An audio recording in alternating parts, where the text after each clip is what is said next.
This has Leafs players and fans absolutely crashing out and following an absolutely ridiculous season. And the way that it ended, there has been a narrative that has been created surrounding the Toronto Maple Leafs, not only as fans crashing out, but it had players in the press conference today beginning to crash out. We're going to break down exactly what this is and discuss what it means going forward, as it has gotten ludicrous. But before we get into all that, folks, if you're a part of the percentage who aren't subscribed to the channel, your guys' support has been absolutely unbelievable here on the channel.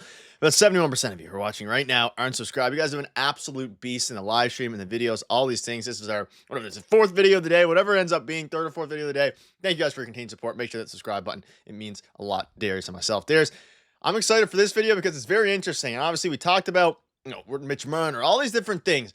But in the press conference today, it kind of highlighted this narrative that's going around, and the players have had enough of it. And I think a lot of fans are starting to have a little bit of, there's fans who are creating the narrative of all teams across the NHL, and Leafs fans included. And let's just dive right into it. And it started with this. And it started with the Panthers creating the narrative, and the fans kind of fed into it. It's going to be interesting. So Matthew Tkachuk says he feels bad for the Leafs and doesn't think that Layden actually played Florida really hard in Game 7 throughout the series. He joked with his teammates saying if you took that talented Leafs team and moved them to a different city, it'd probably be a lot better than having to deal with everything that happens in Toronto. And you can feel free to pause and read the rest here. But it's essentially this narrative that Toronto media is too hard, that living in Toronto is too hard. They asked Mitch Marner today about it. They asked John Tavares, Chris Tanev, and we'll dive into all those quotes. But the players, I think, have had enough of that narrative, besides Mitch Marner, who we'll dive into in a minute here. It is a very interesting one, and I know you feel very strongly about it. Yeah, like some of the players and some of the media, some of the fans, NHL fans, hockey fans are crashing out over this. I'm going to get into it now because what Matthew Tkachuk and Paul Maurice said is honestly rage bait at this point for Leafs fans and some other people as well. And a lot of people took it hook, line, and sinker. What Matthew Tkachuk is saying here is, hey, if you guys, it's such a talented team you are, we're playing where I play, where nobody cares, and a handful of people showed up to our parade last year, and we were throwing the cup in the water in the beach, and again, a handful of people were following behind us, and that was our parade. You would be so much happier. There's no pressure to play in Florida. Nobody really cares. That's what I'm at least, taking from that, because, if you took this talented team and took them away from their fan base, their evil fan base, and, put them somewhere where nobody cared, they would be able to accomplish so much more. Give me a break. That is so awful. This whole narrative is so dumb. This is the most ridiculous thing I've ever heard in my life, because the Toronto Maple Leafs, if you try like 99% of the time, you will quite literally get a statue if you don't win anything. You have Doug Gilmour, Wendell Clark, Matt Sundin. They never won anything here, but they're idolized. There are statues of these men in front of the arena. Their jersey numbers hang from the rafters because people think of them so fondly from their time here because they gave 110%, 99%, 100%, whatever it is. They gave the effort, they put in the work, and people idolize them.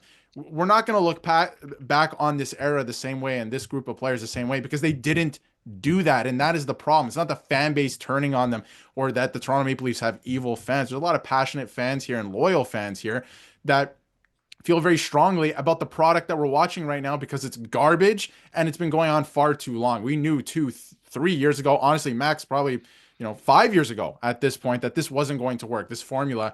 And they put their foot down, Brendan Shanahan, that is, and said, no, we're going to ride this. Eventually it'll work out. And it hasn't yet. And it's the effort that is the problem. If they lost this game and actually had like a good game and it was a tight 2-1 game, and it's like, man, the puck luck just didn't go our way, people would be okay with that. A little bit more okay with that. I look back on the Tampa Bay, the 2022 series against Tampa Bay in Game 7. That was a tight game. It was a tight game where they put forward the effort, and I thought that they possibly could have won, but they didn't. That's okay. Those are things you can look back fondly of, but the effort hasn't been there for the majority of the time. So this whole narrative that, Leaf fans are just turning on the team, they're throwing jerseys on the ice for no reason because they're obnoxious and all of that, it's garbage. It's garbage. There's no more pressure here than there is anywhere else to win. And again, I think this narrative is just unbelievable. And you see a former Leafs player, Carlo, here saying this whole narrative, feel free to pause. He basically calls it comical, saying that the Leafs have the most passionate fan base. But, the biggest thing for me is that obviously, there's going to be, whether Paul Maurice, Matthew Tkachuk, whoever they're saying, at the end of the day, as fans, whether or not you are a fan of the Leafs or any team you can appreciate to some degree, we've witnessed the exact same thing happen for many, many years in a row. Game 7 losses. It's not like this is just one Game 7 loss and then the fans are turning on the team or anything like that. It has been a collective it has been a definition of insanity from Brendan Shanahan that has allowed this to be put in this situation. So flipping it on the fans and even some of the players in a weird way is not the way that it should have been. I mean, at the end of the day, they can say exactly whatever they want, and I don't think they're putting nearly as much thought, the Florida Panthers, that is, into it now. They obviously said this in going, but the narrative needs to be, it shouldn't be blaming the fans for, being hurt, or the media for being hard on the Leafs. If they would have done anything productive in the last 10 years, we would have been, fans would have been satisfied. And that's the unfortunate reality. And they asked a bunch of players about it, about the pressure of playing in Toronto. He said, first off, I think there's pressure anywhere you play, which was this is what everybody said, for what it's worth. This is the exact same thing. Chris Tanev, Joseph Wall, all these guys in today's press conference said a very similar thing to that first sentence. They all said it. There's pressure anywhere you play. And the thing about pressure is it comes from a good place. And of course, they go on to say there's nowhere Joseph Wall would rather play, and he's happy how much people care. So from the players themselves, minus Mitch Marner, at least seemingly, everybody is happy with, the amount of pressure. And I also don't want to put, Mitch Marner was fine with it too. He never complained about the pressure that happened in Toronto. He was kind of baited into question a little bit, so I don't want to be too hard on Mitch Marner here. But, Mitch Marner did say him and his family were feeling the pressure a little bit, and that makes sense because he was mostly, if it was directed at him, jerseys thrown, everything like that. I don't want to, go too far on the, I'm not going to blame Mitch Marner for it by any means there, this particular instance. But I mean, you think about even strays from Leon Draisaitl, all these different things about the market.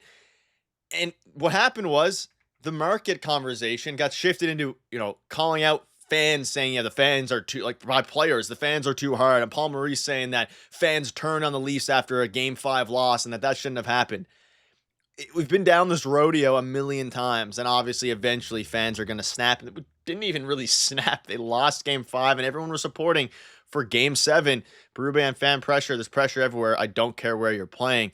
So I don't know. It's a frustrating narrative, and it's just, I don't like the part that blames the fans for being upset about a team that has done nothing in 8 years and said the same thing for 8 years. I mean, just come out and after the 8th year, struggle.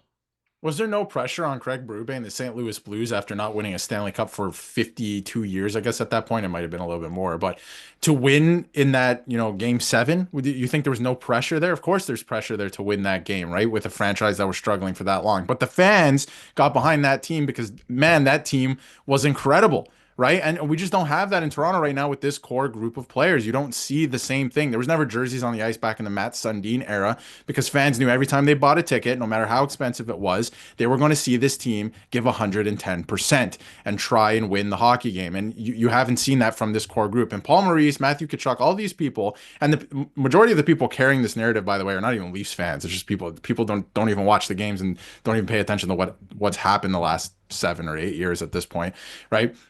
They can say all those things. They haven't been here, right? Like he doesn't coach this team, Paul Maurice. He doesn't see what happens every year. The same thing happens every year. And a lot of people are mad at Craig Berube and some of his quotes as well. He just got here, right? He can blame a lot of the stuff on puck luck.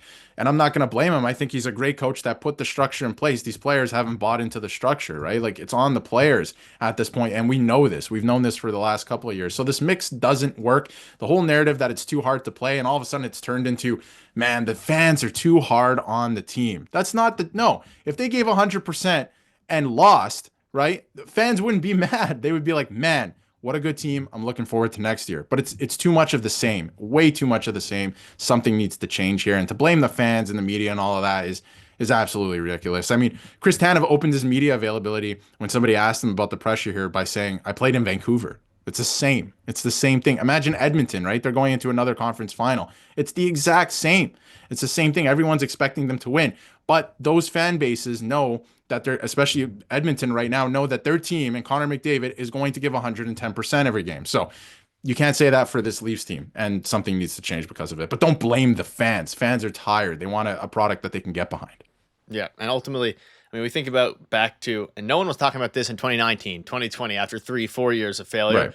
And now, because, I mean, we're years in, this ultimately happens. Let us know down below your thoughts on this. It's a very interesting situation that's probably not going to go away for a little bit until the Leafs win, and hopefully they can go ahead and win. But blaming on the fans and the whole narrative, even turning on the players, most of the questions in the press conference today were about that, and that was the headlining question, and that shouldn't be the case, but it is what it is. Let us know down below what your thoughts are. You guys are beasts. Thank you guys for watching. See you later.